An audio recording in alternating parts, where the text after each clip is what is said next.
Assalamualaikum warahmatullahi wabarakatuh.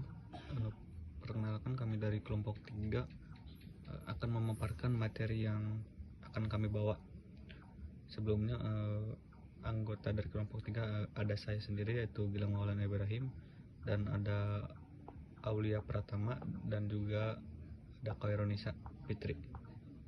Yang pertama, rata-rata hitung mean. A. Data tunggal. Jika XI sama dengan nilai data, N sama dengan banyak data, maka rata-rata hitung data tersebut adalah contoh. Ada 10 orang mahasiswa mendapat nilai UTS 70, 60, 65, 50, 45, 80, 85, 70, 75, dan 50. Tentukan rata-rata nilai tersebut. Diketahui nilai UTS dari 10 mahasiswa adalah 70, 60, 65, 50, 45, 80, 85, 70, 75, dan 50. Maka semuanya dijumlahkan. 70 ditambah 60 ditambah 65 ditambah 50 ditambah 45 ditambah 80 ditambah 85 ditambah 70 ditambah 75 ditambah 50. Banyak data N sama dengan 10. Rumus rata-ratanya X bar sama dengan sigma XI per N sama dengan 650 dibagi 10 sama dengan 65. Maka jawabannya adalah 65. B. Data berkelompok. Jika XI sama dengan tanda kelas interval I, FI sama dengan frekuensi tanda kelas, maka rata-rata hitung data tersebut adalah contoh. Tentukan rata-rata dari data di samping. Ini ditulis ulang. Lalu untuk mencari XI-nya, batas bawah ditambah batas atas dibagi 2. Dan ini hasilnya. Untuk contohnya, 31 ditambah 40 sama dengan 71 dibagi 2. Hasilnya 35,5. Untuk mencari FI dan XI yaitu 2 dikali 35,5, hasilnya 71. Dan ini semua dihasilkan, dan ini jawaban akhirnya.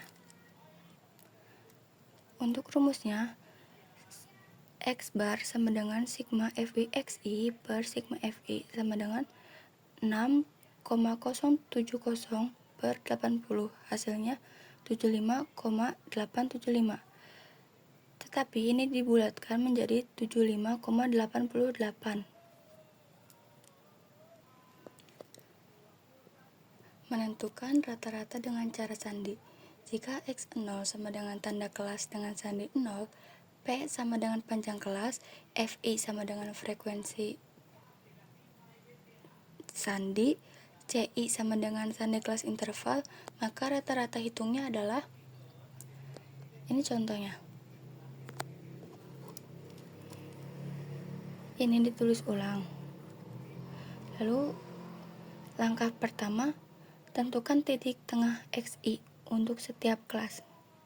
Misalnya, 31 ditambah 40 dibagi 2 sama dengan 35,5. Begitupun seterusnya. Langkah 2, pilih rata-rata sementara XO.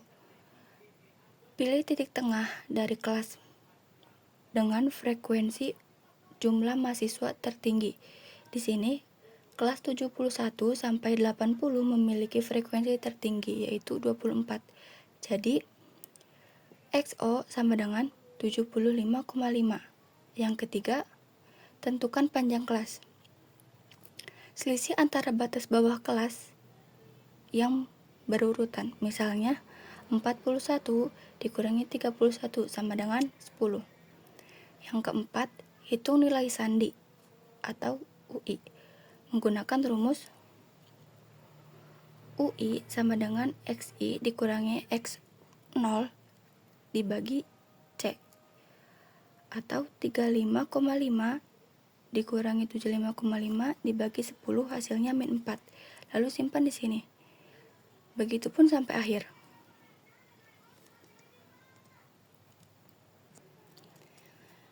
Yang kelima, menghitung FI UI. yaitu kalikan frekuensi Fi dengan nilai sandi UI. 2 dikalikan min 4 sama dengan min 8, begitupun sampai seterusnya. Yang keenam, rumus rata-rata sandi. X bar sama dengan XO ditambah sigma Fi UI per sigma Fi dikali C. Lalu substitusikan nilai-nilai yang sudah kita dapatkan. X bar sama dengan 75,5 ditambah 3 per 80 dikali 10. X bar sama dengan 75,5 ditambah 0,037 dikali 10. X bar sama dengan 75,5 ditambah 0,0375. X bar sama dengan 75,875, dan ini hasilnya.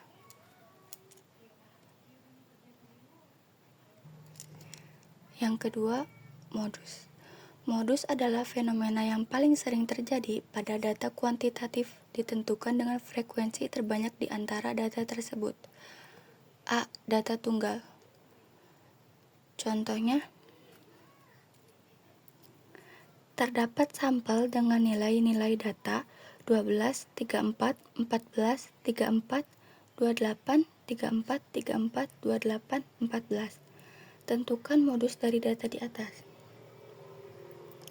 12 sebanyak 1 kali, 14 2 kali, 28 2 kali, dan 34 3 kali.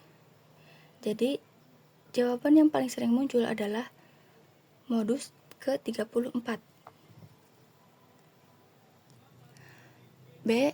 Data berkelompok. Jika BB kelas interval dengan frekuensi terbanyak, P sama dengan panjang kelas, B1 sama dengan frekuensi kelas interval terbanyak, frekuensi kelas dengan tanda kelas lebih kecil, B2 sama dengan frekuensi kelas interval terbanyak sampai frekuensi kelas dengan tanda kelas lebih besar, maka modus data tersebut adalah ini contohnya. Tentukan modus data di samping. Frekuensi tertinggi sama dengan 24 pada kelas 71 sampai 80. B sama dengan 70,5, P sama dengan 10, Fi sama dengan 14, F0 sama dengan 14, F2 sama dengan 20, B1 sama dengan Fi dikurangi F0 sama dengan 24 dikurangi 14 sama dengan 10. B2 sama dengan Fi dikurangi F2 sama dengan 24 dikurangi 20 sama dengan 4. Untuk rumusnya, rumus modus adalah MO sama dengan B ditambah P B1 per B1 ditambah B2. Lalu substitusikan yang tadi kita temukan. MO sama dengan 70,5 ditambah 10. 10 per 10 ditambah 4 sama dengan 70,5 ditambah 10. 10 per 14. MO sama dengan 70,5 ditambah 7,14 sama dengan 77,64, dan ini hasil akhirnya.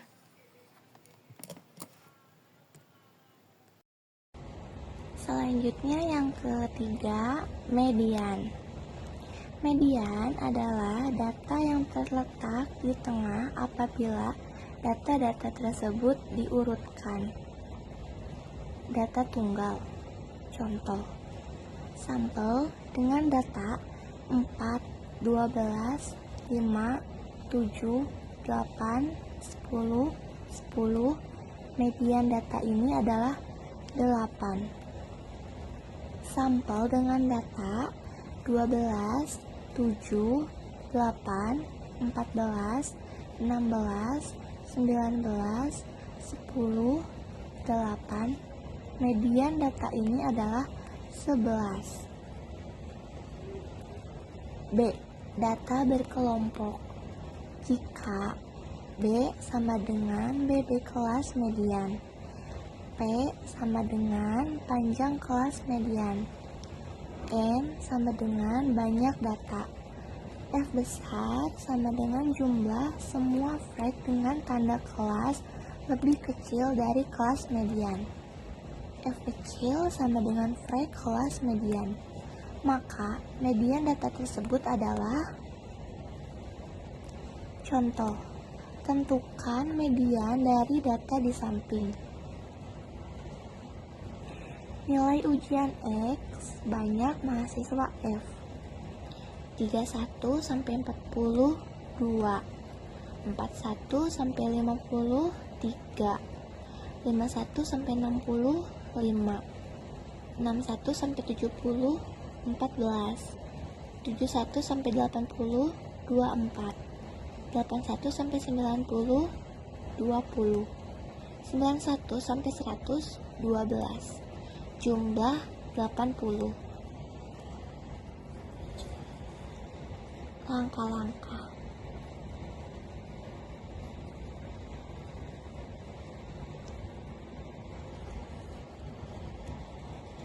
1. Jumlah data kurung buka N kurung tutup sama dengan 80, maka N per 2 sama dengan 80 per 2 sama dengan 40. 2. Tentukan kelas median. Cari posisi data ke-40. Frekuensi 31, 40, 41, 50,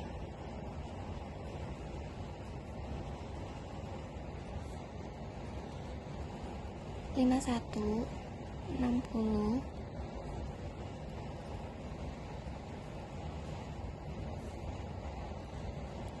61, 70,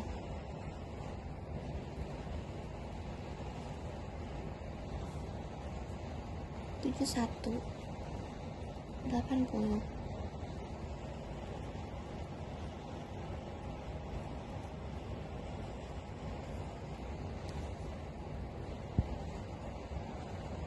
Posisi ke-40 ada di kelas 71 sampai 80.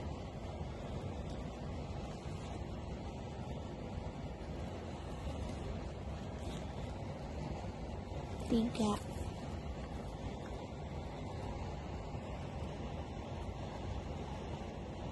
Parameter B sama dengan 70,5 kurung buka batas bawah kelas 71 sampai 80 kurung tutup. P sama dengan 10 kurung buka panjang kelas. F kecil sama dengan 24 kurung buka frekuensi kelas median. F besar 24 kurung buka frekuensi kumulatif. Sebelum kelas median. Kurung tutup. Keempat, rumus median. Median sama dengan batas bawah kelas median ditambah dengan panjang kelas dikali setengah dari jumlah data dikurang frekuensi kumulatif sebelum kelas median dibagi dengan frekuensi kelas median. Jadi tujuan rumus ini digunakan untuk mencari nilai median dari data berkelompok, data yang sudah dikelompokkan dengan kelas-kelas interval. Jadi, jawaban median semua ini 77,17. Untuk materi yang saya bawakan sendiri yaitu desil. Sebelumnya kita harus mengenal dulu apa itu desil.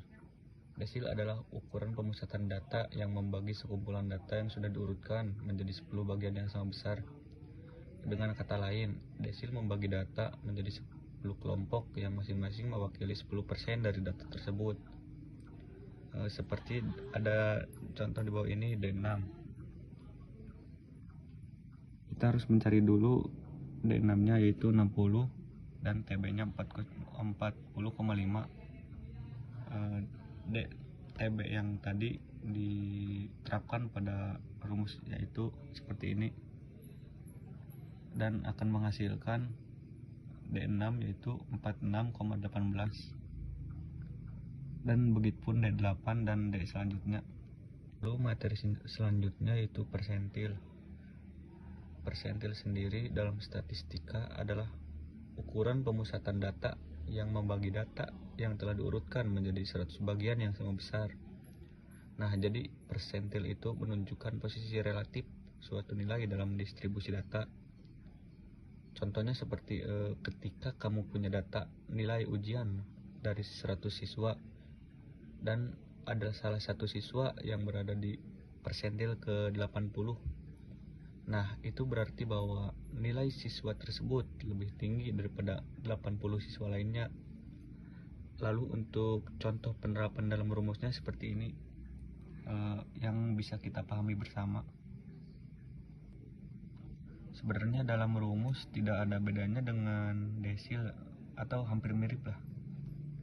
Hanya saja pembaginya yang persentil itu 100 sedangkan desil 10. Untuk penerapannya mungkin sama saja menurut saya.